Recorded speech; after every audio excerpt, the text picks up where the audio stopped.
Ndabasuhuje abakurikirana ibiganiro tubagezaho umunsi ku wundi hano kuri Mugisha TV, baba bari mu Rwanda ndetse n'abari hanze y'igihugu by'umwihariko aba diaspora, mbahaye ikaze, amahoro y'Imana nabane namwe.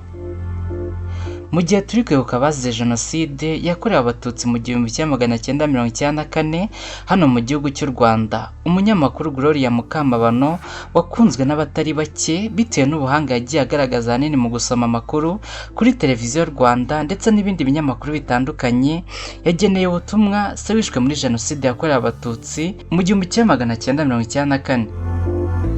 Abinyujije kuri konti ya Instagram mu gitondo cyo kuri uyu wa gatanu tariki 10 Mata 2026, Gloria yageneye ubutumwa se wishwe muri Jenoside yakorewe Abatutsi. Yagize ati, data hashize imyaka 32 ariko tugukumbura buri munsi. Narakuze ubu mfite abana, nari kwishimira kukubona ukunda abuzukuru. Uyu mwaka nabwiye mama ni data yari guterwa ishema nawe, waratsinze twarakuze. Gloria yakomeje abwira se ko u Rwanda kuri ubu rwahindutse rukaba ari igihugu kirangwa n'ubumwe. Ati, u Rwanda wari uzi rwarahindutse, ubu ni igihugu cyunze ubumwe ndetse kiri gutera imbere. Turibuka, ndagukunda data. Gloria Mukamabano w'imyaka 34 y'amavuko ni umwe mu banyamakurukazi bagize amazina aremereye mu Rwanda.